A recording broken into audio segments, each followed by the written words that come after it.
My name is Adrian Wren with the Oak Park Neighborhood Association, and welcome.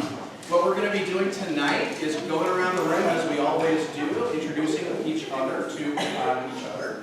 And then we're going to hear from some special guests that we have with Sacramento Investment without Displacement. We have 3 representatives from SIWD with us tonight to talk about anti-displacement work happening in the city of Sacramento. And then, as many people's favorite part of these meetings is, we're going to go into our community announcements. We have a ton of awesome community partners and members here who do awesome work in the community. We want to share some of their work and invite you to work with them. So with that, I think we're going to go around the room. Please share your name. If you're affiliated with any group, share that. And then we always like to hear how long you've lived in the neighborhood. So we're going to start with you over here. Okay. My name is Karina Cisneros. I've lived off and on in the neighborhood since 1997, 98. And I'm not affiliated with the Right on. Thank you. Good evening, everyone. Steve Dennis, UC Davis Health Office for Health Equity, Diversity, and Inclusion. Sheila Osborne, I've been in the neighborhood off and on. I'm not in Tower Park permanent 40 years. Monica Maduro, organizer with ACE out here in, basically I go Oak Park, South Sacramento. Most of my organizing is in the finger, but I do have some membership in South Sacramento and working with the Eagles office, so I'm here for an announcement later. Oh, thanks. Hi, I'm Alicia Hassan. I work with the Department of Substance Control, and I Cool. Hi, my name is Eva Gomez. I grew up in the neighborhood, but I came back about 5 years ago and been here since. Thank you. Let's go here next. I'm Beverly Kaminsky, and I do own some property in the Oak Park area, and I lived in the Oak Park area many years ago. Thank you. I'm Deanne Kaminsky, I'm the same almost. Pretty much family was grown up here. John Mullen, University of the Pacific, and we're in our 99th year. Wow. I'm Tasha Bryant, and I'm working with Highlands Community Charter's Oak Park campus, and I've been working in Oak Park for several years. Hi everyone, I'm Angela Vega. I'm a resident of Oak Park since 2000, and I also work in this area, in this community at Community Against Sexual Harm. It's a drop-in center for women who have been commercially sex trafficked and exploited. We're over there on Alhambra and Broadway. Hi everyone, my name is Petra. I've lived in Oak Park for 22 years, and right now I'm with Asian Resources on Alhambra and X, and we're always looking for room to collaborate. Nice to meet you. Hi everyone, my name is Tasha Arick, and I'm a reporter with New York University's The Click, and I'm writing a community feature on the Oak Park community and gentrification, housing displacement, any other changes that you all have experienced. So if you want to tell me about your history or your opinion, let me know. Feel free to let me know, and we're great to story about. Thank you. Joni. Joni Tiberington, long-time resident with Tom Sutton over here, who's been here longer than me. But I am operating the Oak Park Farmers Market. We're hoping to get it restarted this year. And I'll tell you more about it later. Thanks, Evan. So excited. Aaron. Hi everyone, my name is Aaron Anderson. I live in Oak Park since 2015. I'm also the owner-operator of Purple Pig Eats over off 3rd Avenue, South Boulevard, across from Aggie Square project. So if we do breakfast and lunch, so if you're ever needing something like that, check us out, say hey. That's good in town, y'all. Yeah, good stuff. So, His burgers. Yes. Yep. We're trying to really promote the breakfast. So we know there's a lot in the neighborhood, breakfast-wise. So that's the one thing that we really like to we're trying to market, you know, so if you're ever in the area, Tuesday through Saturday. Saturday is breakfast all day, till 2, but other than that, during the week we do till 11, so. But looking for a good one, go check us out, good stuff. Thanks. My name is Renee West, and I was with Building Empowerment Skills today, the director of the program for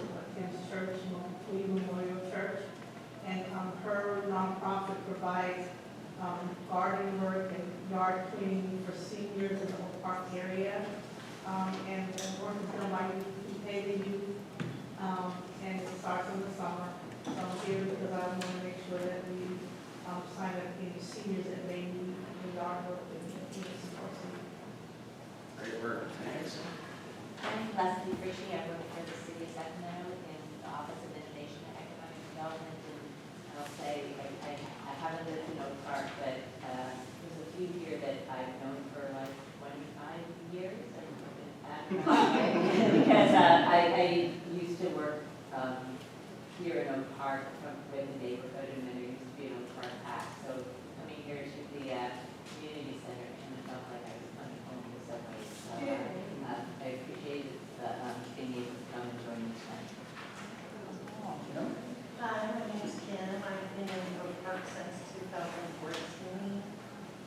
I work at home for Southern, and I like the meetings. Where I am, thanks for the pizzas. I love Luigi's. Thank you, and I should have started with that because the focal point of the room for me is the pizza. But yeah, so this is all from, so we'll do a pause, we'll continue because food. But Luigi's is an awesome local spot on Stockton Boulevard. If you haven't tried their pizza, now's your chance to get it for free. We do appreciate donations to help us do this more often. But they have a deal that we took advantage of right now. I love the deals. $28 for 2 medium pizzas. So we got 10 medium pizzas. So it was like $140. Not too shabby for feeding a big group of people. So good deals over at Luigi's. I'm Ron. Let's see. That's it. Thanks, Ron. Predate all of us, I gotta let you guys. I'm Tom Sumter, I live on 33rd, and I've been here since the end of the 80s. And Luigi's Pizza is where we used to have our first really early community organizing meetings, because we haven't planned it anywhere yet. And they would let us come in, and I gotta tell you, cold beer, Truer words. Hi everyone, my name is Carrie. I live over on 4th Ave, lived on 12th, lived on Live Street for about a decade now. Moved to Oak Park in 2012. Also do a lot of community work here in Oak Park. My organization is Civic Red, formerly called Sacramento, and Sacramento Investment Anti-Displacement, which I'll hear a little bit more about in a bit.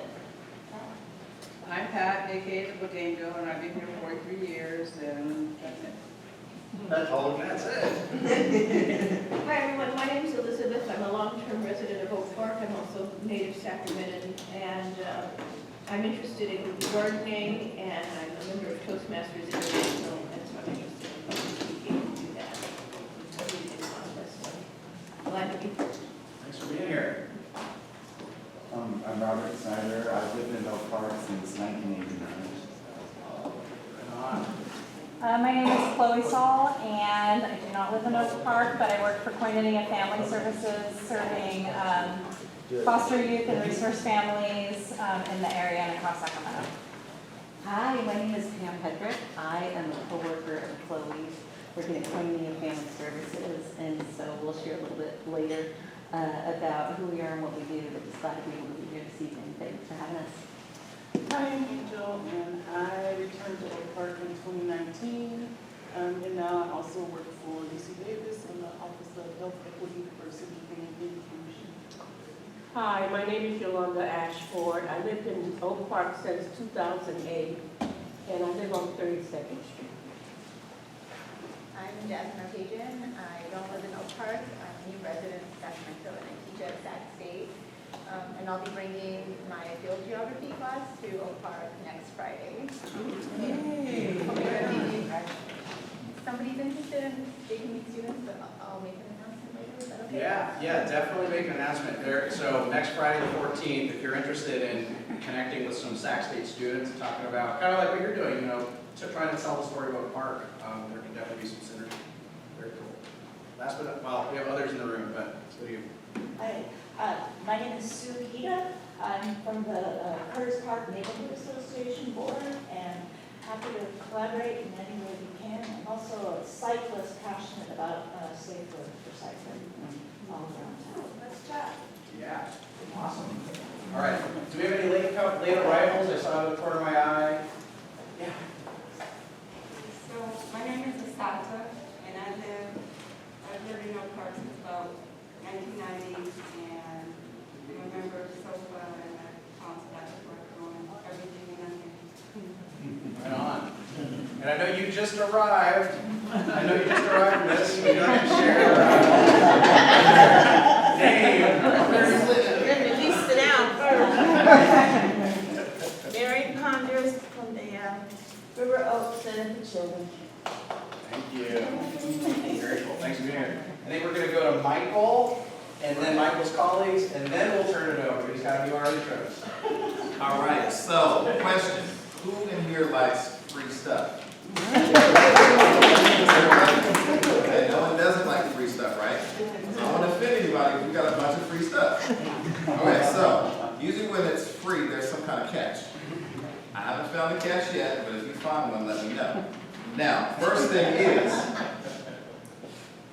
for those of you who can't see this, free computers and internet. Now this is like a real thing. United Way is trying to break the digital divide. They want everybody in communities that are underserved to be able to connect to the internet. So they take these computers, they refurbish them, they get them up to specs, and then they give them out to the community for free through organizations like mine, Neighborhood Innovation. So we have two folks in the back. We have Jennifer and we have Nisha. Thank you to hand clap. Jennifer will talk to you about the computer piece, right? And so with this, it's free internet, free hotspots, all this stuff. Now, you do have to qualify because if you're super rich, they don't want to give you free stuff. But if you fall within the eligibility, and Jennifer can explain all that to you, then you can get on the list and get one. So matter of fact, there's folks in the room who have participated and got some.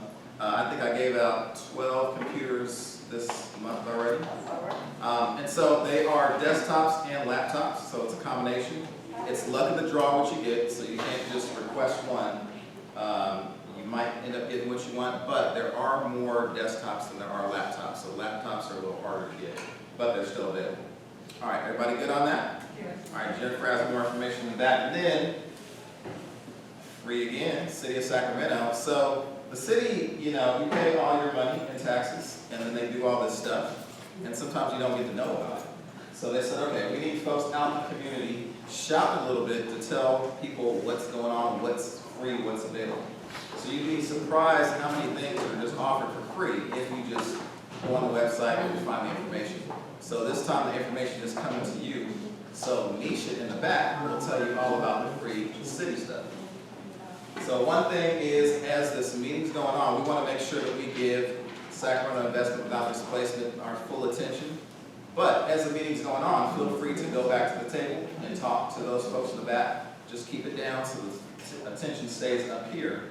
And then you want to make sure you do it before the meeting ends, because at 7:30 they start to kick us out. So we'll have to wrap up. So anybody who's interested, make sure you make your way to the table before the meeting ends. Got it? Good? Okay, cool. Thanks, y'all. All right. Thanks, Michael. Very cool. Signs, not computers. Wonderful guest with us from Sacramento Investment Without Displacement. All right. Free stuff. Hey, Michael. Michael, is this your phone? Yeah, I think this is Michael's phone. It's a text for me. So. But yeah, please go ahead, folks. Please give your attention to our guests, all right? And essentially, I think what we're trying to do tonight is hear from our guests in Sacramento Investment Without Displacement about the anti-displacement work that they're doing and doing in the Oak Park community. And then I think, you know, I'd love to have a conversation, discussion, Q&A as appropriate. You know, folks have questions, and then we'll go to announcements. Kiara stepped out, but she introduced herself earlier. Amy, you want to go? Sure. Hi, everyone. My name is Amy Fletcher. I am the president of UPNA, which is a local labor union here at UC Davis for UC workers. And I'm also here with Sacramento Investment Without Displacement. And I live over in Colonial Heights, so close but not in over. Awesome. So I'm Tammy Dreamer. I'm the executive director of OPNA Sacramento. I've been a resident resident of Sacramento for more than 50 years. I'm a Sac High baby, go Dragons go, right? I'm a member of, we're a member organization of Sacramento Investment Without Displacement. I'm a board member of the Sacramento Housing Alliance. I'm a board member of the Sacramento Homeless Organizing Committee, and I'm an executive board member of the California Democratic Party. This work is essential to all things to fight gentrification, and we're so thankful that you invited us here today. We much appreciate it. No, you don't have mine. Did you guys give an overview of who SIWD? I did. Go ahead. All right, so you have some handouts in front of you, but as you can tell, we're a coalition of several organizations. So we have social justice organizations, neighborhood associations, residents, labor organizations, and other partners who have come together really to preserve the cultural traditions in our communities, to support affordable housing, and to make sure that when big developments come into our communities, that they don't displace our residents, and that our residents have a voice in what happens to them and their communities and their livelihoods. And so that's really why we're here. A lot of this work stemmed from the Aggie Square development, as I'm sure most of you are aware of. But since then, it's really grown. And I'm actually going to pass it over to Tammy, who has a lot of the great history of the work that we've been doing, really from the get-go. You've been involved since day one. Yeah, well, so, you know, if you think about big developments, right, it's Aggie Square, yes, right? You're looking at 20 buildings, a huge campus, and probably a decade or more of construction, right? But you also look back and you look at the arena, right? And there was no community benefits agreement around the arena. What is a community benefits agreement? It's an agreement usually between the community and the developer that says, you're gonna do this much harm, right? There's some good stuff, yes, there is, there's always good stuff, but you're gonna do this much harm. You're gonna have dump trucks running up and down our streets for 10 years. You're gonna have bulldozers, you're gonna have semi-trucks, you're gonna have cyclone fences, you're gonna, you know, pollute the air with all this dust and debris from, you know, stuff happens in construction, right? But it's gonna impact the health of people in the surrounding areas. And so you come to an agreement to mitigate those harms. You get things like a community center, right, for life, for free. You get things like, I don't know, give some examples maybe. You get transportation improvements, you get workforce opportunities, right? Protections, bike lanes, care, affordable housing protections. And so I think kind of what Tammy is getting at is that we know, we've done a lot of research on what has been effective in CVAs across the nation. There's been several. We have a professional researcher on our team who's been looking at this and really helping us pinpoint what would work best in Sacramento's environment. And so we know what has worked well in other places. We know what doesn't work well. And we're using that information that our researcher has gathered, along with best practices from around the nation, in addition to feedback that we've gotten from neighborhood association meetings, from residents just like you, to develop our asks and present those to the city. Right, so what happened with Aggie Square specifically was that we didn't get any traction with the University of California. They're this big separate governmental entity, and they just kind of stomped us off, right? But we were out talking to the community, we were surveying community members, we were educating the community, and there was enough noise, we made enough noise, that the city started to get like, uh-oh, hopefully they're not driving Aggie Square away, we need to negotiate with them. And so what happened was sort of a hybrid community benefits agreement or agreement. And community benefits partnership agreement. Okay. Because a community benefits agreement has a community signatory, and this different. Right. So between the city and Sac Investment Without Displacement, we couldn't come to an agreement. So we wound up suing over the environmental quality because those impacts are real. And already the Oak Park neighborhood and South Sacramento has the worst air quality in the West Coast, right? This specific neighborhood. And so they weren't doing the mitigations that they needed to do, so we sued them, and then the city intervened and came to a settlement agreement with us. And part of that settlement agreement was that they would introduce a community benefits agreement ordinance that would be citywide, right? With the intent that whenever a development of a certain size comes to the city of Sacramento, there would be a base of benefits for community members, negotiated with community members, and blah, blah, blah, right? I mean, the arena, we didn't get so much as a swing set, right, for the community. We did get hiring out of low-income zip codes, yes, we got that, but that should be a standard, right? That should be the standard anytime a big development comes to Sacramento.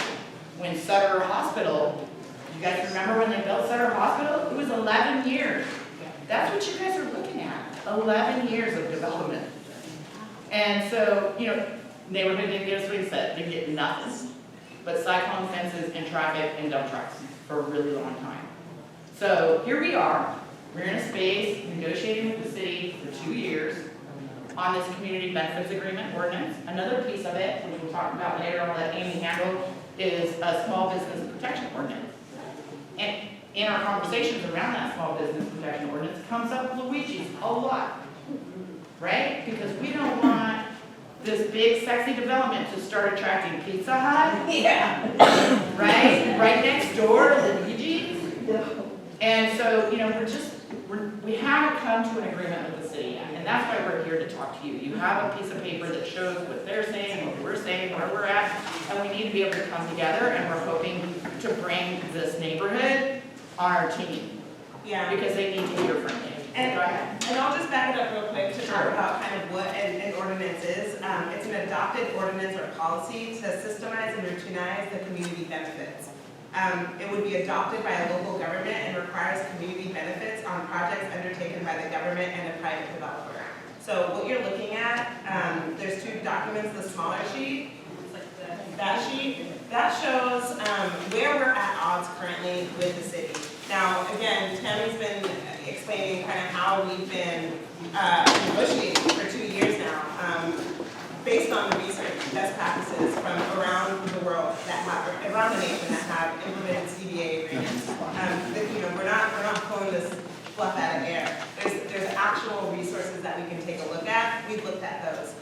We also brought what we thought the community would want to see to the community and got feedback, and then we revisited our asks and presented those to the city. And so where we're at is we have done our research. We've talked to community. We know what y'all want. And we want to make sure that we have it right before we go back and start negotiating with the community or with the city, especially because we're at odds, at extreme odds, with what we think the community needs to have and what the city thinks. And so that's part of why we're here. And as Tammy mentioned, so a lot of the benefits that we talk about, like affordable housing or workforce protections, benefit the residents, but we also want to make sure that people that maybe don't live in the area but are small business owners in the area are protected as well. So Tammy and I and a couple of other SIWD folks are working with the city on a small business protection ordinance. And we spent a lot of time looking at like what is a small business first, right? So like, does a Pizza Hut that only employs locally but is part of this national franchise, like, is that a small business? Or does a local chain count, or a sole proprietor? So we went through a lot of time thinking about, you know, what would a small business be? And using examples around Oak Park and around the areas impacted by Aggie Square, actually going out and seeing what businesses are in the area and what makes sense. And we also looked at the different categories of businesses. So, you know, do we want to protect, for example, and we talk a lot about like used car dealerships that are up and down Stockton. Do we want those folks to have the same protections maybe as like a local pizzeria that is a community gathering spot, or a breakfast place, you know, that people can come and get their food on their way to work. And we spent a lot of time going back and forth. We talked about providing some of the rent benefits that residents might get to small businesses, because we all know that oftentimes small business owners are not owning the buildings that they're in, and so if the rents go up for the residents, they might go up for the people that are using that for their businesses. We talked about different programs that we could create, and we got to a really good place with the city after what, like 2 years or so. But we had to scale that back because once we reached kind of our like finalized package proposal, the response was that what was in our agreement was just a program. which isn't as widespread as an ordinance. So some of the benefits that we talked about will be protected through this program as it stands right now, but things like those rent protections that we were really pushing for, because we know that's a big concern for a lot of small business owners, wouldn't be included in the program as it stands right now. So anything that would require like city action are kind of left on the table with our current negotiations. No, but I'll just add that in addition to small business protections, we're also looking at transportation benefits, housing benefits, workforce benefits. So we're looking at it holistically, like how can we holistically meet community where they are and ensure that these developments aren't going to impact them in any of those focus areas. So maybe we should just kind of walk through. Yeah. So I can pass these up. Does anyone not have one of my sheets? That wants one? I'll get it. Okay. So what we have set up is, pretty self-explanatory. But on one side we have the community. That's what SIWD has been presenting. On the other side we have the city of Sacramento. So the first part is what we're proposing as like the trigger. When would this ordinance take effect? So is it something where like anytime there's a new target that receives some sort of city benefit, or does it have to be as big as Golden 1, or is it somewhere in the middle? And this is one of the biggest areas that we actually, this is probably the piece that we're furthest apart with the city. Like 7 million apart. Yeah.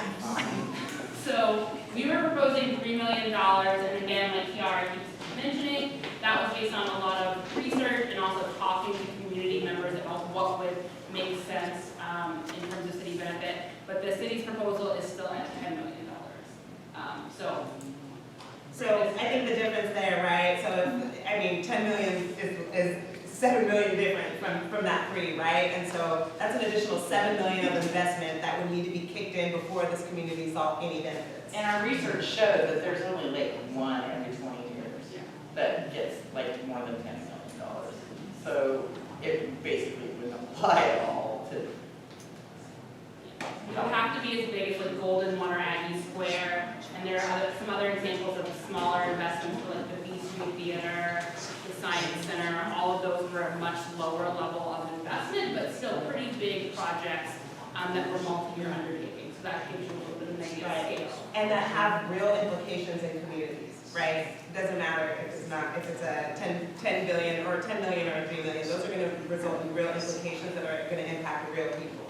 And in our settlement agreement, it actually said that it would be any development with $100,000 or more investment.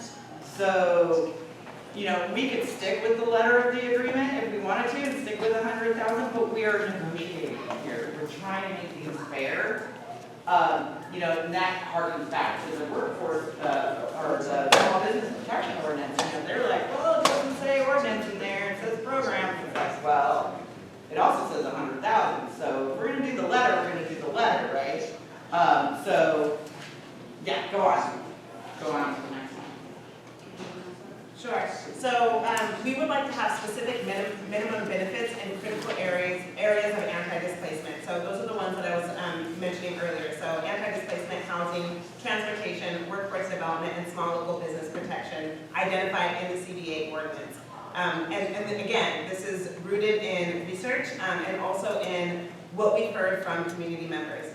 Unfortunately, we are again at odds with the city on this. The city is avoiding identifying any specific benefits to the communities that will be impacted by large developments. And for obvious reasons, we have concern with the lack of specificity there. And again, we know that big developments will impact workforce, right? They will impact your ability to afford your rent in this community. They will impact how you maneuver around your community. We know that Aggie Square is going to bring increased traffic through our communities. I'm working on an air quality monitoring project right now in Oak Park. We have some of the worst air quality in the city. And so how are we going to mitigate that, right? We got more people traveling here. Biggest greenhouse gas emitter is transportation.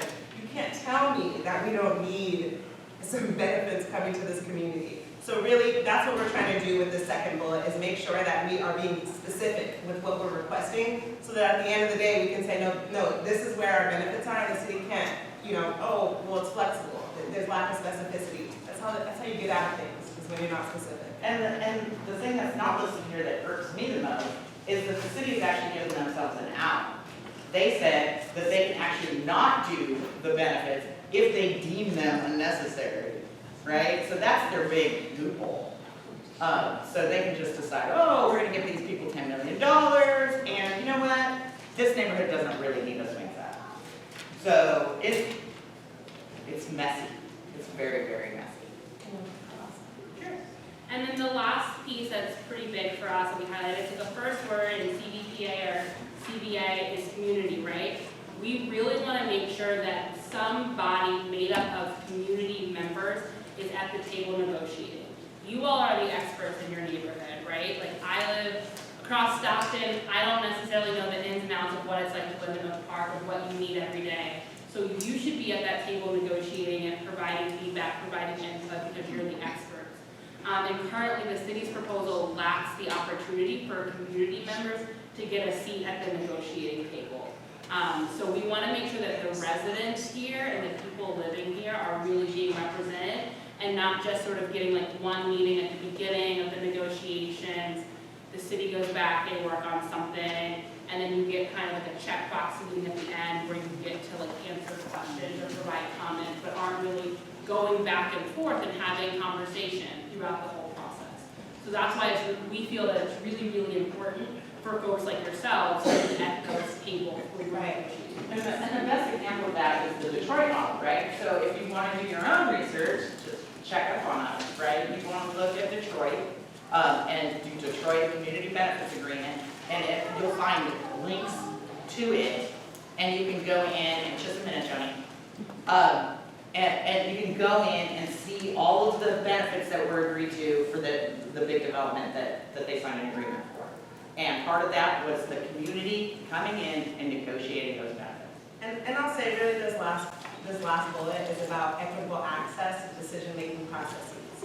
And the city does support equity in various other segments of their work. And so we just want to make sure that they're being consistent and that they're also centering equity when they're talking about community benefits agreements, as they should be. I just want to mention that I've been with Aggie Square from the very beginning. At the time I was the president of the neighborhood association. We were very involved years before any organization or individuals came from the outside to kind of mitigate some of the things that were happening.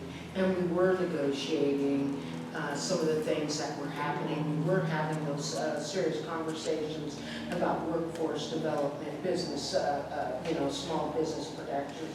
You go down your list of things, and those are things that we're working on. So I just want to inform people that there were community members from many adjacent neighborhoods, Tahoe Park, Talent Village, Oak Park, Elmhurst, all involved in those talks.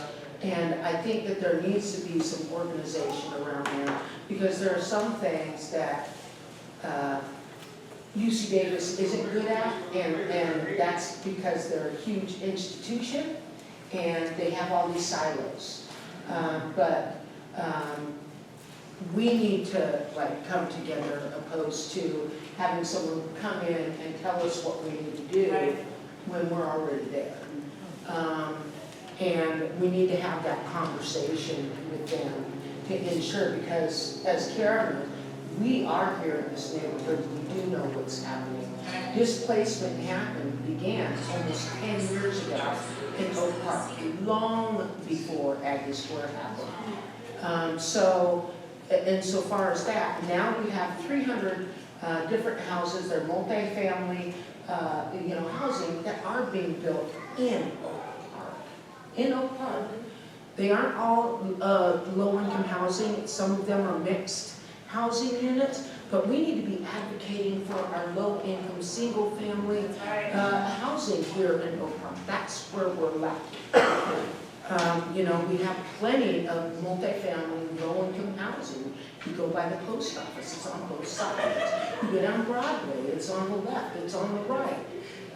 You go in different places in Oak Park, and it's spotted with multifamily, low-income housing. So we need to think about what we need to do and then do something about it. Right. We, this is our job. I just want It's you to know not there their are job. board member openings on the Sacramento Housing Alliance board right now. So you can contact them anytime. Or we can contact the city themselves and sit down, like you said, Kiara, and start having these conversations with the city and with Aggie Square. I mean, we have Lisa here that has been with the city all along. She's done a fantastic job engaging folks and ensuring that, you know, we did have a voice. Why aren't we contacting her? Those are the things that are kind of my little pet peeves about other organizations coming in and telling folks what they're supposed to do when we know what we're supposed to do, but we may not know who to do it with. And that's what we need help with. So, enough said. Thank you, Joan. Yes, Bob? Over the last 60 years, I've seen the city of Sacramento destroy the neighborhood. They bulldoze the business district. They put in the projects in its place. It only helps a few. They closed and sold the library that we had. What about getting some of those things back that were good? They always say that we're doing it smart. They've always done it dumb. Well, I think you're bringing up a really good point about, and I think to Joni's point also, about outside entities coming in and doing the planning for you. We know that if you want something to be successful, you need to plan, co-create with the people, with the end user. And that's not what's happening, right? It's not what's historically happened in this community. And currently, that's not what's happening right now. We need people at the table so that we can create something that works for the people who live here. And we need that advocacy going up to the city. We need folks like you showing up, talking to people at the city, letting them know that we don't want to be planned for. We know what this community needs. We've been knowing and we've been telling you, and we just need y'all to listen to us. When Heather Carter was mayor, we had 2 meetings of the city council every week. I think you had 3 minutes at each one. Now they compressed it so that they only need maybe a quarter of that. And then they've cut down the speaking to 2 minutes. Hey, they've been doing this all their life. In their low life. I'm not going to benefit from it. We feel your frustration. We do. Well, yeah, but see, you're going to the same people and saying, oh, well, we're going to get, they're going to tell you to go get screwed. That's what they're going to We tell got you. something in our back pocket for that too. I just wanted to, I read somewhere in the B that there's going back to what Joni was talking about, Stockton Boulevard is building a huge multi-family, large low-income family apartment, and you can see it going up now. So it is south of Broadway, but it's on Stockton Boulevard, and it's big. There's 2 of them. There are 2 of them, okay, and it's going all the way back to that grammar school fund. Yeah, one is built by Mutual Housing, and one is built by Mercy Housing. Okay. And right now, the Mutual Housing one is completely planned, but for some unknown reason, the Sacramento Housing and Redevelopment Agency is trying to make them do things that they can't afford, like put in a swimming pool and balconies. And they're trying to negotiate that down to like the splash and play thing, right, for the kids. But SHRA isn't having any of it. There is a lot of frustration with all of our administrative agencies in Sacramento. They're going to get the best of you. They already have, it's fine, all great. I hear you. I'm only gray in the front right now. But what I'm thinking is that, Joni was saying, what about the housing that's being built up in Oak Park? We can have that in Oak Park. It appears to me that it's kind of going out to outlying areas. such as Colonial Heights, where this multifamily place is being built, you know. It seems like that's the move, is that Oak Park is changed a lot over the decades.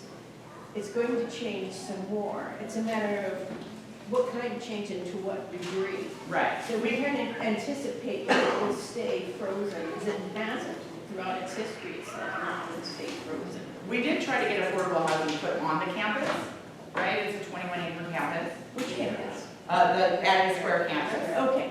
Right? They had a part of it. They said we have housing, but it's for our residents, right? The med students. Sure.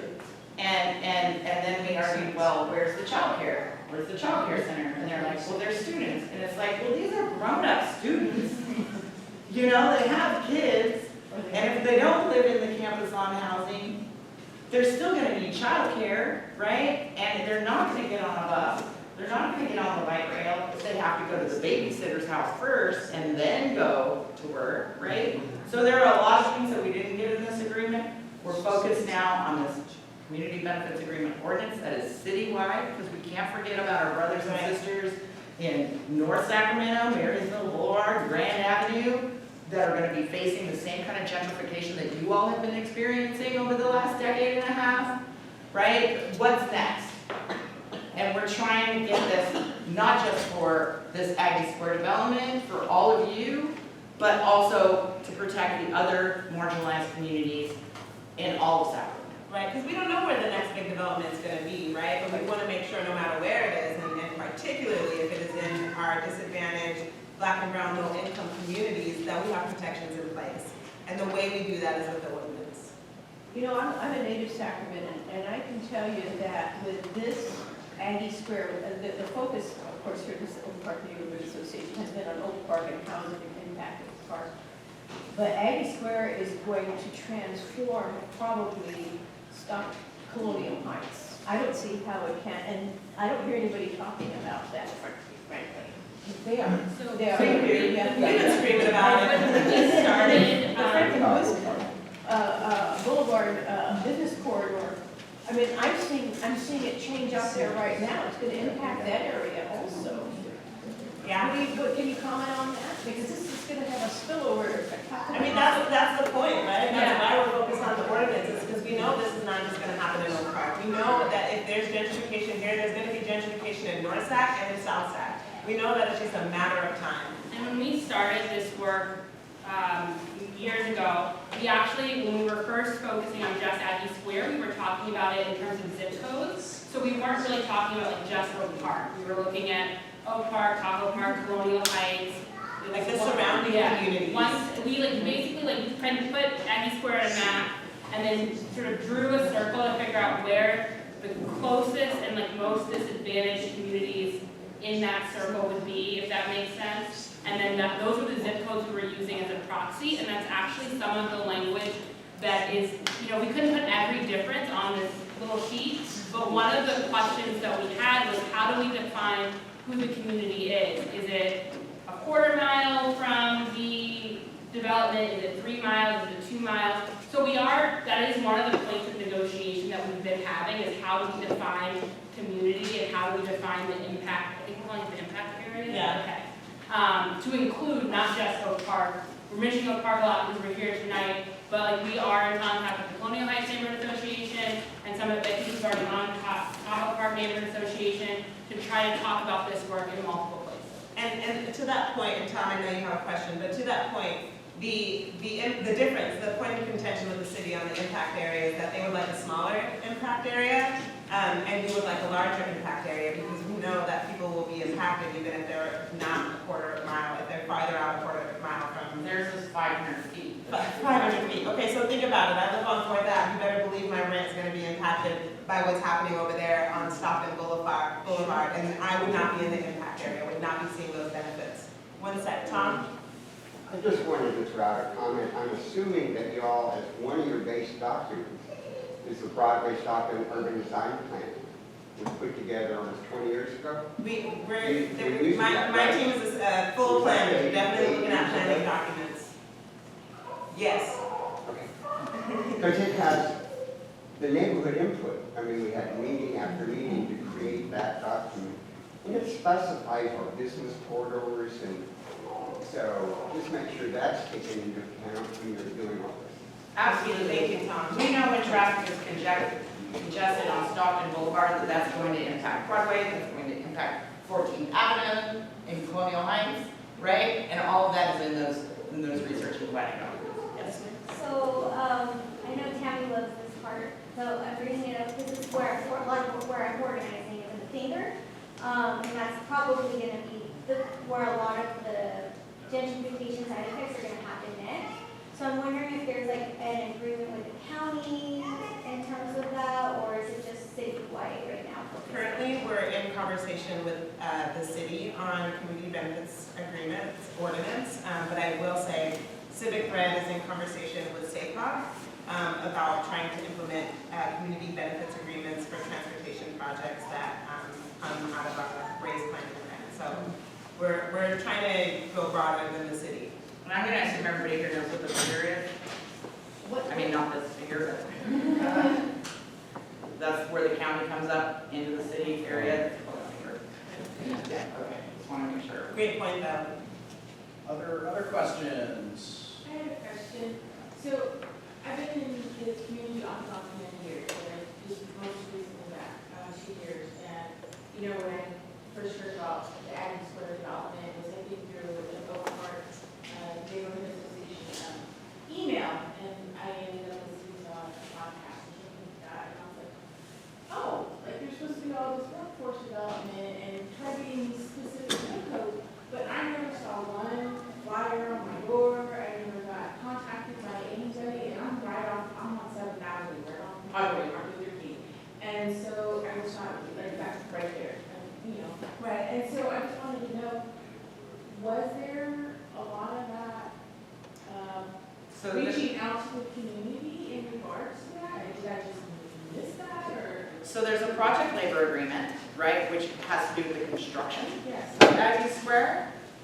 And right now, supposedly, our labor unions and the non-labor construction workers or construction companies that will be building Aggie Square have enough apprentices that they're raising up that will be ready by the time this is built, right? They pulled those apprentices supposedly from the zip codes. Not all of them, not all of them. Not all of them. I don't know what they did. Yeah. I can't speak for that, but so that's the construction end, right? So nobody here received any kind of like direct outreach from Aggie Square and No. to promote these apprenticeship programs to have more. And that's why the community needs to be a second way. And that's why, yes.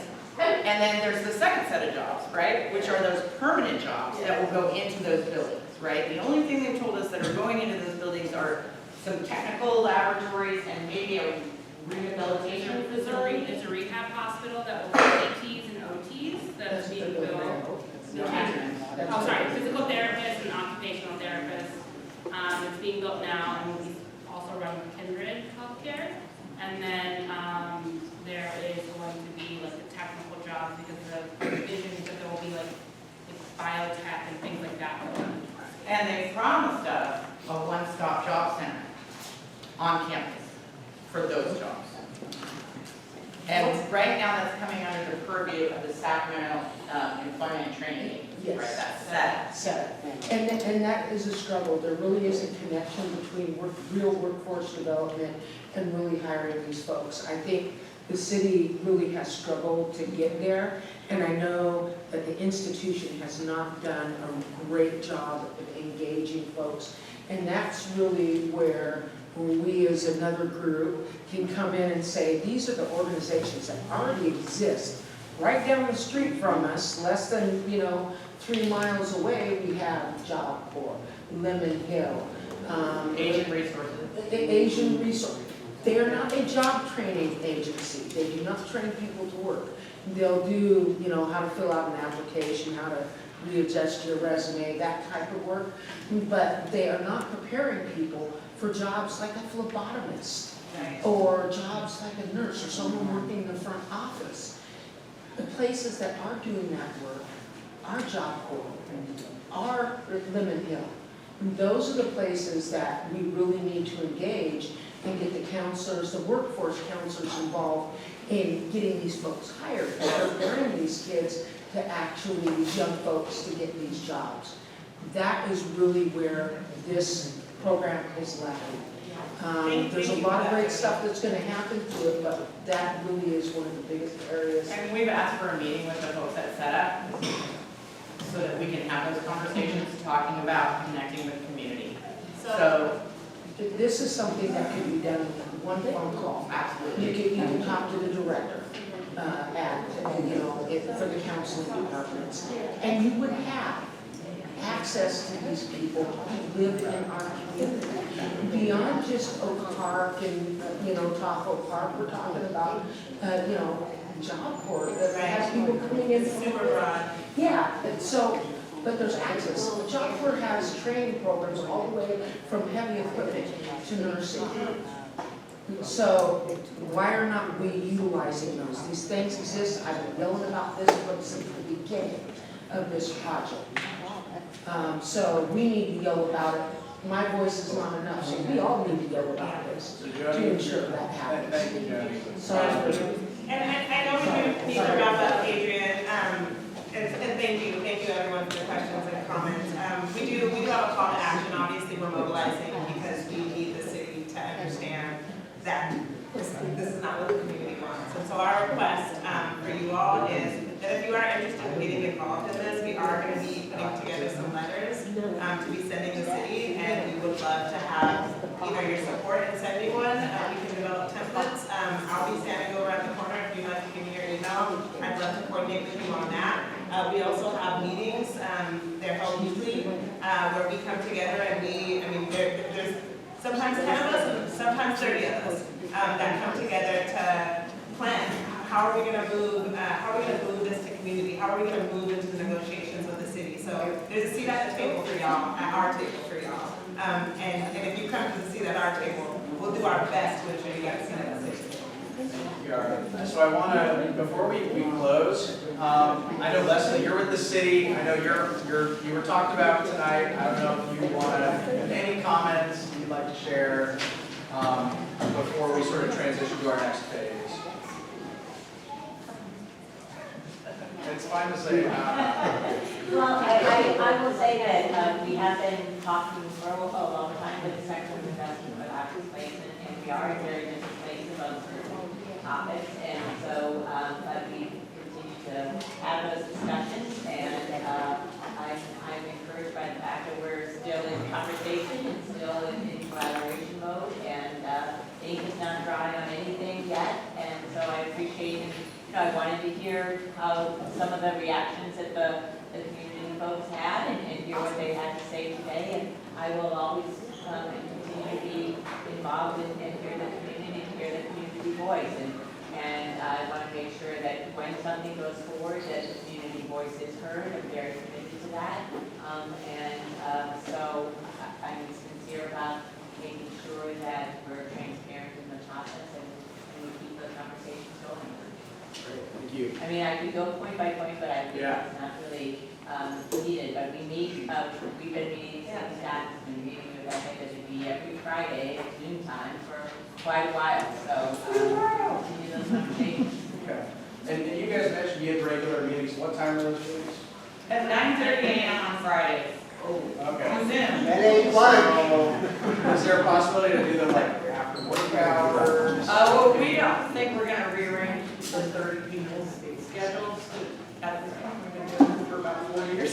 Okay. Yeah, I'm just saying if it, because all this work during the day. And I certainly think that we were certainly gearing up to try and have more touch-pointed community. So certainly opportunities for town halls or just other community listenings in the evening time, most definitely.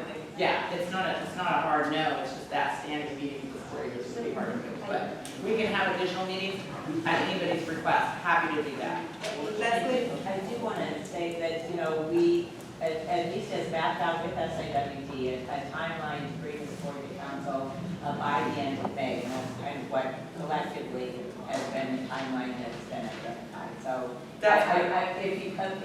if that timeline comes across as being short, it's what we have been talking with SIWD about. So I just want to make sure it's not a deadline that's imposed by the city, but a timeline that we have worked on together. Well, it's based on the city schedule through the next year. But, one, it does come before Law and Legislation Committee on April 18th. Right.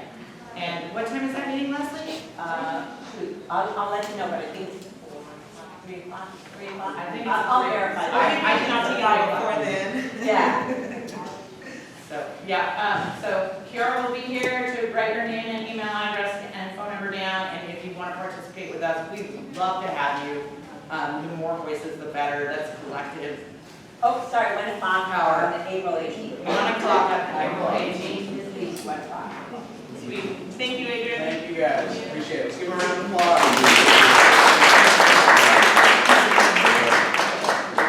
Okay, so we're gonna shift and we're gonna go into our fun announcements now. And I know several of you have fun announcements. Thank you guys for coming.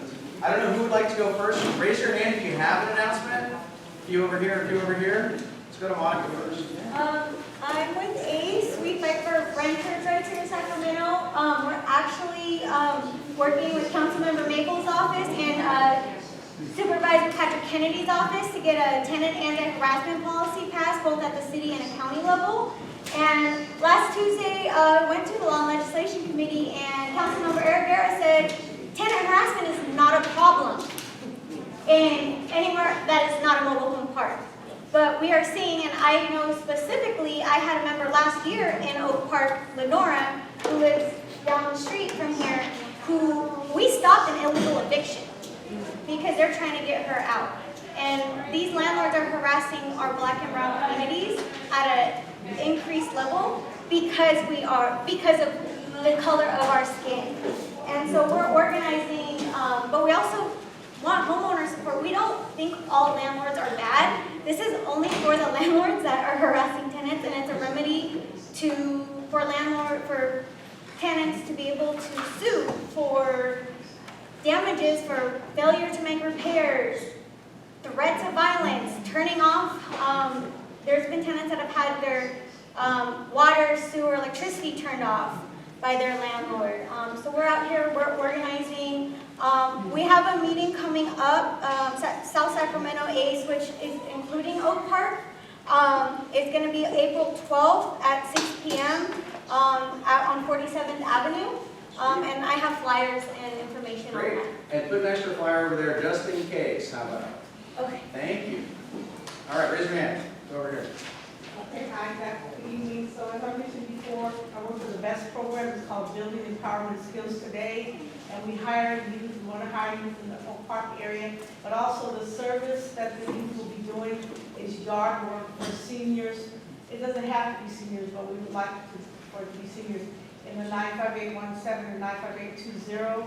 So what happens is it starts in June. It's only for 3 weeks. And the kids work from 8 to 11 before it gets hot. And then after that, they walk to the William Memorial Church where they'll have lunch, and they also will be taking workshops like on communication careers and all of that. The kids do get paid, and for the people that are getting their housework done, you're gonna allow the kids to be able to learn some skills by using rakes and weed eaters and all those kinds of things. And so. And it's free for homeowners? It's free for homeowners, yeah.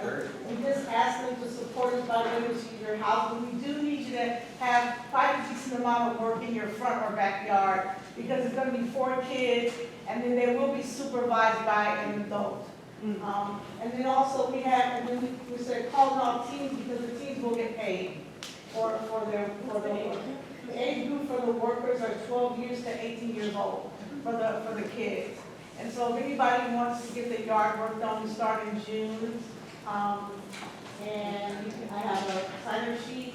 And if you know any kids, I forgot to do more flyers, so you can take a picture of my flyer. All right. So question, are you looking for both homeowners to sign up and to spread the word to the youth? Yes. Okay. Yes. And I signed up, my yard's a hot mess. I got a big old yard. Let's go to with the Friends of the Library, Friends of Colonial Heights Library, and we're having an event April 29th. It's lunch between 11 and 2, and our speakers are going to be Katie Rainbow, Eric Guerra. It's going to be a listening session for the community, so please, you're all invited. But I suggest you make a phone call before, because I know they're going to order food. So I think you should call the library and maybe mention that you're coming. You can call me. My flyer is over there on the table, Work and Beyond, River Oak City Center for Children, and I'll take the information. So I have another exciting update about Colonial Heights Library. They are going to be getting e-trikes that are going to be rentable for free via the library system. 5 cargo e-trikes, 3-wheelers, electric, that community members can borrow for 2 weeks, up to 2 weeks at a time, potentially. Just like a library book. Just like a library book. With a little bit more liability stuff going on. But stay tuned, because that's in the City of Sacramento's Community Blueprint Program. My day job at Valley Vision is coordinating some of that, helping out with some of the outreach there. Still working on some details, but just save the date or whatever. It's coming. It's going to be really cool. It's going to be really cool. Jody. So, we are actually, yes, we are trying to get the Oak Park Farmers Market up and running. We did get a very large grant from Kevin McCarty, but we cannot access that money, we found out a week and a half ago, until December. I've raised $90,000 so far. I've been working hard. I work from 6 in the morning until about 8 o'clock at night. We are really trying to get enough money, but we need your support in order to do that. My printer didn't want to cooperate tonight, so I don't have any flyers. It looks beautiful. I can show you on my phone if you'd like to take a picture of it on my phone, so you have access to it. But we have a GoFundMe, but here's the key to that. We need to earn a minimum of $2,800 per week on this campaign, this funding campaign, and we need your help. Total of what? And then the $2,800 a week. That's a lot. We'd like to earn a lot more, but we lowered it. We need $90,000 in addition in order for us to pay for all of the permitting and things like that. We are not a nonprofit yet. The organization that we're working with right now is requiring us to have all of the funds for the farmers market. As you can say, understand that is reasonable to say have all the money before you start working on a project. But we need your help in order to do this. And it is a considerable amount of money, but we need everybody's help in order to make this happen. If you happen to know an organization that does matching funds, you can contact me after the meeting. You can take my contact information in order to do that. I'm going to talk to you, sir, as well, in order to help us make sure that this farmers market happens. Students do come, instructors do come. So we need your help as well, and we are asking everybody to come. There we go. That's that. Thank you, Jody. The market is a jewel. The market is a jewel in the neighborhood. Fantastic resource. So help out, Jody. We'll send out the GoFundMe that you put together. I know Cindy, there's already several $1,000s that have been raised, but I know you guys want more. All right, who else? Over here. Hi, Sue Gita from Curtis Park. Our Sierra Curtis Neighborhood Association has a racial justice committee, and next Wednesday we're hosting a lunch and learn, and our speaker will be Bassem Akara from the CARE group that stands for Council of American Islam Relations. They have a lot of challenges, and I'm guessing maybe some of this tenant eviction and tenant harassment that they have issues with too. School bullying, hate incidents, you name it. They've been successful partnering with other groups. So I did not make a flyer. This is my first meeting here. And now I know the routine. So see me, and I have a Zoom link, but if you email me, then I can send you the link. So next Wednesday at noon. What's the day of the week? What's the Wednesday. 12th? The 12th. Yes. April 12th. All right, noon.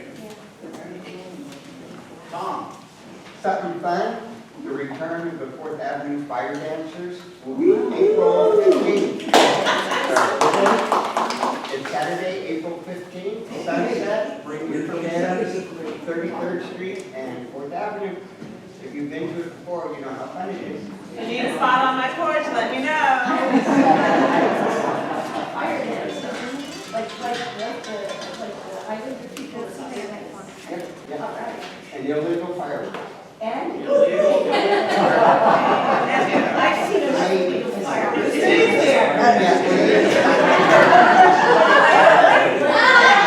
may or may not have a permit for this. What time do you guys usually get started when it gets dark?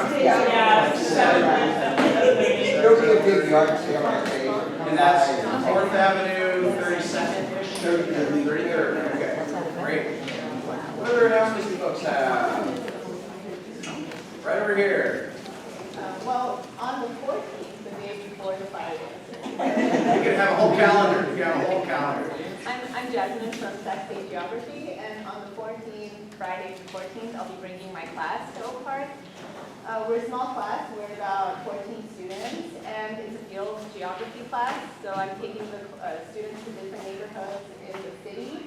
And part of the class is to have them practice data collection. So they constructed a questionnaire with questions about missing middle housing, and they want to interview residents, longtime residents, business owners about their opinion. Do they have concerns about duplexes, triplexes, townhomes, bungalow courts coming up in their neighborhood? Do they think it's beneficial? We just want to collect opinions. So we love it. If you're available, it most likely will be in Oak Park from 12 to 2 on that Friday. And I'm trying to reserve some space in the community center for us.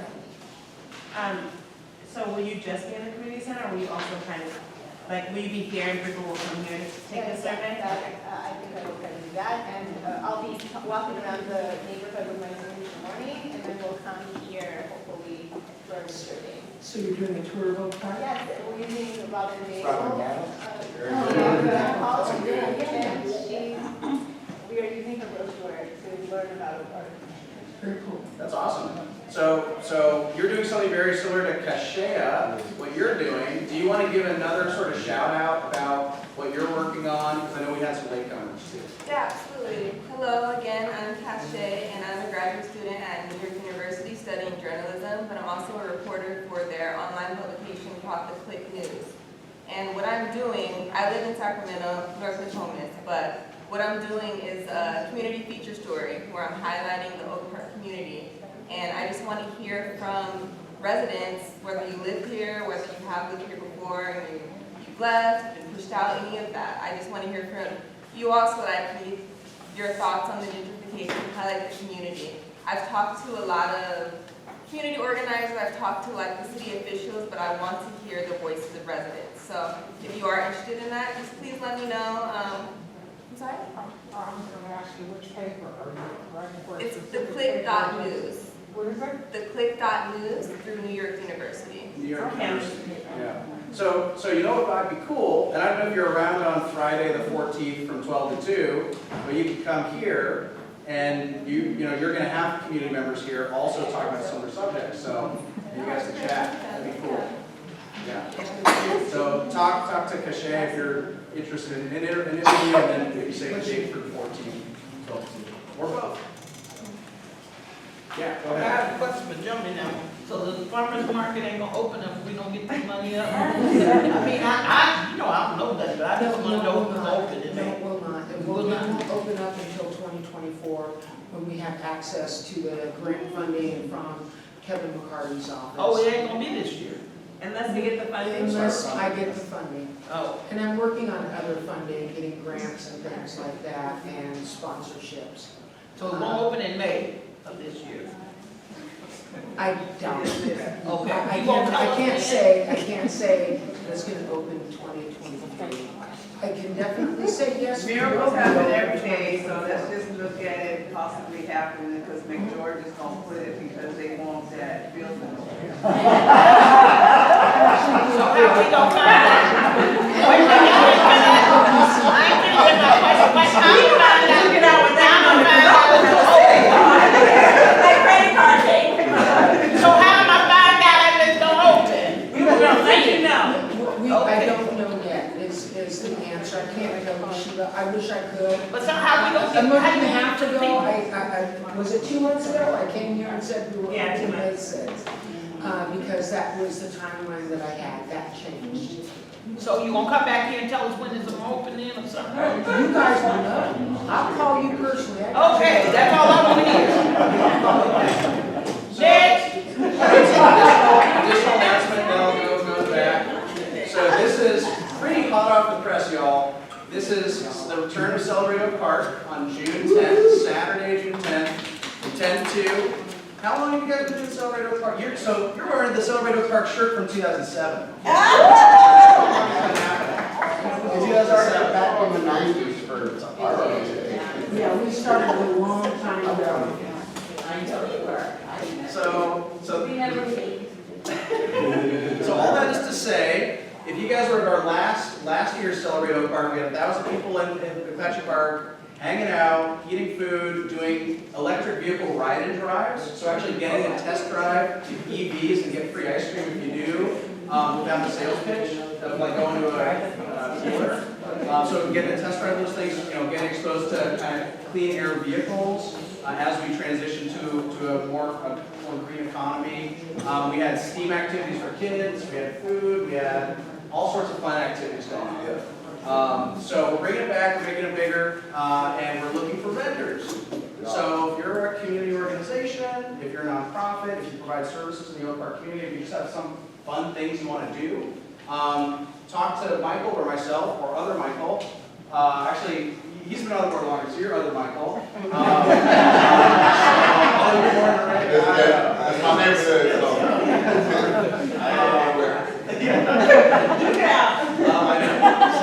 So in any case, come talk to one of us, and we'd love to have more vendors. It's going to be a super fun event in partnership with Farmers Market, by the way. So it's going to be huge. Huge. Okay. All right. Mine is more of like a warning. I've been paying attention to my water bills, and they've just been going up and Right. up and up and up, right? So I called California American Water, and they sent someone out to kind of audit to see if I had any leaks or anything, which I already know I didn't. And come to find out that they have been estimating my water bill. And actually increased the units on the meter. So, so what they did is they kind of paused my paying until they could readjust my bill. So once my bill was adjusted, they actually owed me money back. So I'm just saying, like, watch your water bill, give them a call, have them come out, go through the process because it's worth it. Yeah. Where do you live? Where do you live? I live 44th and Fruit Ridge. Okay. And on that note, I actually just had PG&E come by my house over the week, or I've only been for 2 days, so maybe it was yesterday. And they were just trying to double check what rate I was being charged at. They've been overcharging me by $2. And they were going around in the community to talk to others, so double check that you're being charged the right rate on your, I don't know, I never had PG&E come and find the issue out on their own. It wasn't PG&E, it was a separate company. Okay, well, she said it was PG&E, but yeah, so double check your PG&E rates too. They were high this winter. They definitely went. $2. Well, yeah. I'm like, I'm here to breathe right now. Yeah, they're trying to cover. And we, by the way, we have resources about SMUD low-income programs on the table. If you income qualify, you can just get a flat 20% cut to your bill, and they have a whole bunch of other one-time support mechanisms. So like you can get $300 if you're late on a bill, and more. And we have other programs that OPNA is providing. If it's going to go to you, then we'll, okay? Okay. So make sure you all check out Eastern the Park. It's in our 4th Avenue Park. Okay, so this is the series. It's the second in the series of Easter events that we're putting on. Our district office will be sponsored it. It's good. It's with City Church. They'll have egg hunt, face painting, balloons, food trucks, gang, music, and vendors. So please check this out if you can. And it will be this Saturday at 4th Avenue Park. What's what And happened City in Church puts on a That really was good Broadway. event. You know, there's like food, there's lots of games. Yeah. So Will, it's your turn. I know you have something to share. Have to leave very soon. Somebody's made studio flyers on the table over there. If you didn't pick up mine, you can take a picture of it because it's not enough for everybody, or you can have this one, and we'll leave this at this spot. But Maker Studio, if you haven't heard of them, it's a workspace for creative people. They moved into what used to be the cleaners. To the right of Vibe, coming this way, before you get to Vibe, they on right across from Oak Park Brewery. They got all kinds of stuff in there, it's on the sheet, all types of equipment, you don't have to invest in nothing, you become a member. That's how you use their spaces, 3 separate spaces, from Broadway all the way back to 3rd Avenue.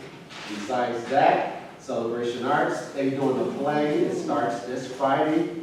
They also do First Friday. They do open house, Maker Studio, and they do First Friday. Every month since they started opening up at the end of last summer. But Celebration Arts have a play starting this Friday, the 7th, and it's gonna run to the 30th. They back at their own theater. They was at Guild Theater doing the Black History play, Scottsboro Boys. That's done. They back at their theater. They're doing this play. It's called What to Send Up When It Goes Down. It's directed by James Ellis III. Mr. Whitley, who founded Celebration Arts in the mid-'80s, he's passing the baton to the next generation. So all of these people that's directing now, this is their first or second time directing, come and support them. Celebration Arts Theater have bleacher seating. They have about 103 seats, half the capacity of the Guild Theater. The Guild Theater can seat 206 people. Support them, and also they do at the Guild Theater is managed by a guy named Drew. He's a comedian. Every last Saturday of the month, they have comedy. And they just started about a month or so ago. They have what they call Amateur Night at the Guild Theater. That's always the second Wednesday. 7 o'clock, all of these things, and the evening, 7 o'clock, doors open, starts at 8, the play, the comedy, the poetry, all of that. The Brickhouse had poetry this Saturday, second Saturday. It came quick because the first fell on a Saturday, so second Saturday, the Brickhouse opened Can you tell us where Celebration Arts located? Celebration Arts is located in the old B Street's Children's Theater. Go down 27th Street, unless you know that area, go down 28th Street, and take you over that train track, there's 11 there. Forget about 28th Street, go down 27th Street, can't go any further. There's a soccer field there to your right, turn to the parking lot, there's no sign to say 27th is B, the parking lot is B Street. The building in front of you is Celebration Arts. The building to your left, that's the old B Street Theater, is now a church. It's no longer a theater at all. So B Street moved to Capitol, and they from 27th to 28th, and they call that to Sophia. Thank you. Thank you. How much is the play? You ain't tell us how much the play is. A couple other things. We as OPA, we're a nonprofit. So we have this nice little donations thing here. You can give us cash. You can also donate via PayPal. If you want to support our work, again, we buy pizzas every month. Sometimes I'll actually not always pizzas and food every month. We always appreciate you guys' support. And there's another way you guys can support us that's even more important right now, and that's by becoming a board member. And if you live in Oak Park, if you own a business in Oak Park or own property in Oak Park, you're eligible to be an OPNA board member. They're 2-year terms. We're down to 5 of us, sadly. What's the Actually, a treasurer. What's the time commitment? It's actually not that much. Like, it's these meetings, it's our board meetings, and it's all the community-related activities and programs that we have. So it's 5 to 10 hours. I'd say 5 to 10 hours.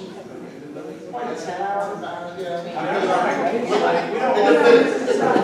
It varies. Okay. Sometimes we'll have events. So now, my next question is, when are the board meetings? They're currently on Thursdays, and they just got changed to Tuesdays, and we are reconsidering that change. Got it. So more to come there. But I think, let me say this. I encourage you all to become a part because this is what happens.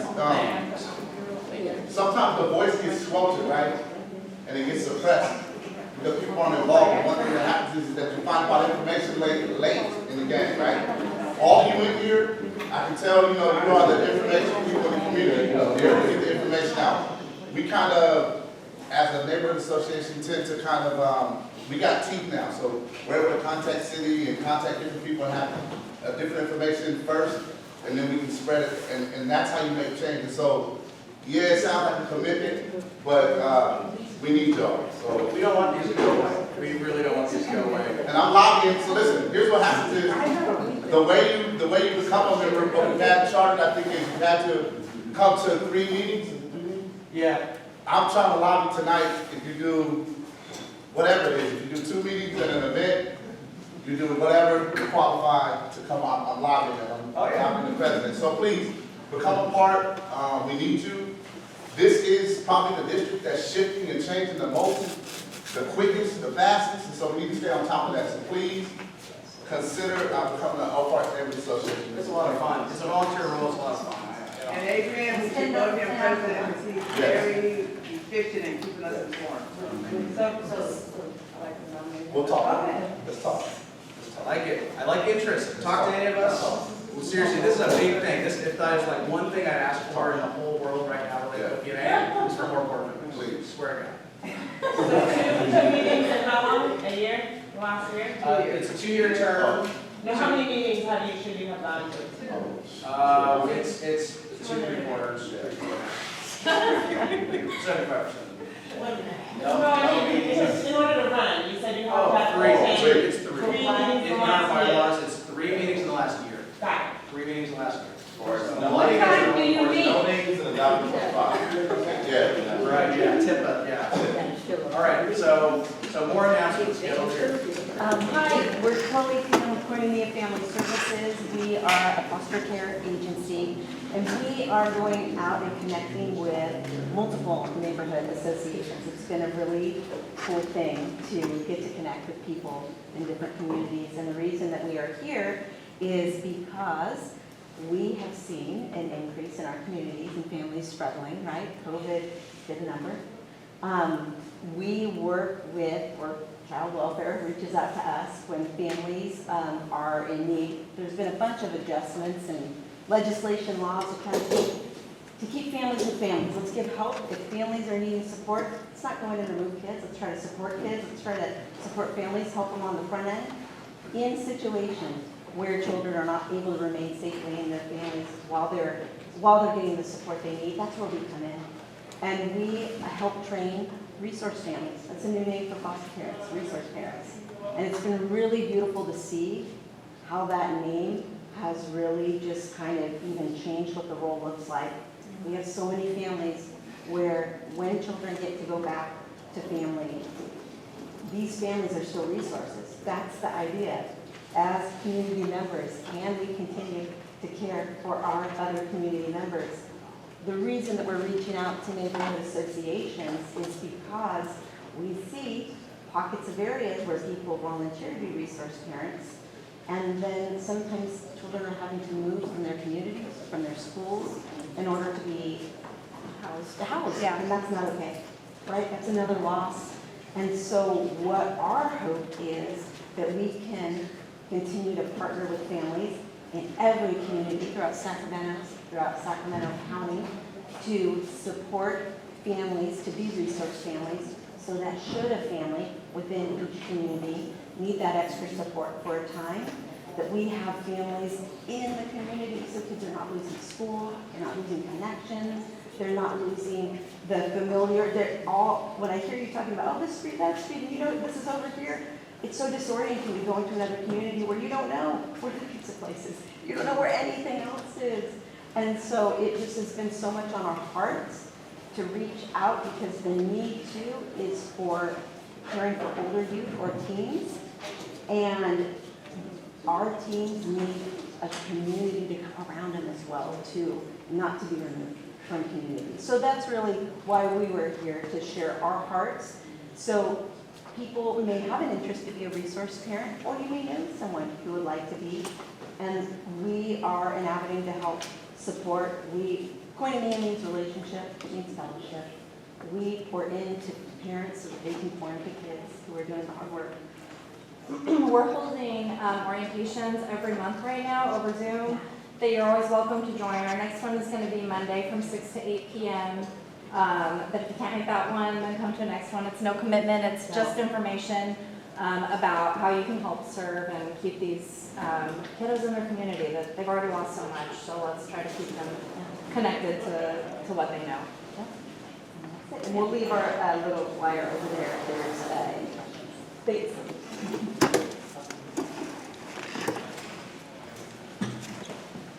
Others, these guys, what do you have to know? Oh, no.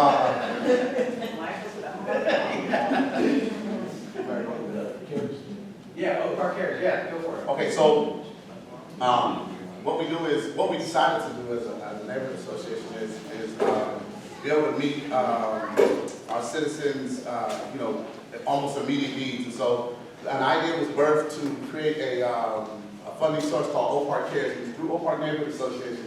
That's why that's just more than a bucket of donations. What we do is every month, we award up to $200 to residents here in the Oak Park area. And it's funny because when we all first kind of got in this, I remember reporting out maybe 5 cents, 0 cents, 7 cents a month. And ever since we started this giving, we've given away 20 grand. 20 grand, right? Thus far. What's that time? 20 grand. 18 months. 18 months. We've given out 20 grand. So it goes, and this is why it's important, right? We used to do this, when I was young, we used to do this fundraising before crowd fund sharing. It was 20 and 20. Get 20 of your friends, give you $20, right? And you can get stuff started. So this is the same concept that we have with this Oak Park Cares. It's important. What we would look for members to do is to come in and be creative and kind of see how we can raise more money to give more. People need immediate help, and that's what we figured. We had a little pot of money, but we were saving it for something else, and people were coming to us with immediate help. This is where the relationship with SMUD was birthed, right? Because about 70 to 85% of people who were coming and asking for these funds needed help with SMUD bills. So we took it upon ourselves, Michael, Adrian, and myself, and the rest of the neighborhood association to contact SMUD, right? We were able to create a youth program in the community where we go out, we take youth, we go out and go door to door with the information, right? The rebate information, and we're able to broker a relationship with them. So please, if you feel, donate to Oak Park Cares, or put something in the bucket. It's more than just a bucket. So we are actually giving immediate help to the residents. And just to add to that too, thanks Michael. Oak Park Cares, as he stated, started out of the pandemic, but we still see those same needs going on. There's still much more need than we can even meet. So definitely give all you can. We try not to have membership fees and all that kind of stuff. We can support a lot more that way, but instead we just want people to be able to give freely. We don't want to put any pressure on them, but just kind of keep it in your mind. If you get a little extra, throw it our way. All right, I got one more announcement. One more in the corner. Let's go to the corner. Right over there. Hi everyone, I'm Shani Young. Our class page is linked to Sacramento. We're offering free Brazilian capoeira classes here at Oak Park Community Center on Saturdays at 10 a.m. So it's a great way to shape music, culture, and arts. It's free for Oak Park residents. Any youth that's 9 years old or an adult, we want you to come. It's a lot of fun. If you haven't tried a new way to stay in shape, the art has a lot of ways to stretch and move your body, and you don't need any experience at all. If the origins are from Brazil, and it uses a martial art disguise in music and movement and dance to create a game. So it's a great way to also connect through movement with people. So it's a lot of fun, and I hope you come. We're also planning our, it's our 10th annual Brazilian Day Sacramento Street Festival on 4th Avenue between 35th and 36th Street in September. So yeah, it's going to be there. It's going to be a free festival, lots of music and movement. We're also going to be soon opening up for vendors to be part of the festival. So yeah, so come and join us. Wow, super cool. Thank you. So this is another thing. Actually, Kiara works on this project with me at both of our day jobs. So it's always fun when we get to talk about this project. This is a project called Sacramento Neighborhoods Activating on Air Quality, where we're actually doing snack, makes you hungry every time, I make that joke way too often. But we're doing air quality monitoring in Oak Park, block by block. We have a network of 10 of these air monitors. This one's down for maintenance, that's why I have it. Usually I don't have a monitor with me. But we have a network of 10 air monitors, since basically taking pollution measurements every hour in Oak Park, all around Oak Park. We have a data sheet that that's over there that has like 1 year results of the air monitoring, and it really helps us identify pollution hotspots in the community so that we can come together as a community and address those environmental injustice concerns. So Kara and I, have a lot going on with this project. We're about to launch, I think, a fun process that you all will really gain a lot from participating in. And just even now, you can actually go on the valleyvision.org website and check those air monitoring readings regularly every hour, so you can really know kind of what's going on block by block in the park with respect to air pollution. I don't know, Kiara, you have anything to add there? Yeah, so as part of this, my team is going to be leading participatory budgeting with some community residents from Oak Park and Old North Sacramento. We're currently identifying some potential pilots to launch in both communities, and one of our partners is Green Tech, who they're also located here in Oak Park, and they're going to be leading that workforce pilot, in addition to identifying some strategies to mitigate air pollution in both or one community. We're going to be coming up with some proposals, essentially, that we will seek funding for later down the line. Yeah, good stuff. Michael, do you have anything to close us out with regard to your folks here? Yes, let's see. The programs, we will keep them going on both sides, so we'll be here every month to do this. But make sure you grab flyers and tell a friend, because it's good that you know, but it's all about making the ripples in the community, letting other folks know. So even if you aren't in need, you might know someone who is, so make sure you spread the word. Thank you all. Next meeting is May 4th. Yay! Come join the board. We look forward to being with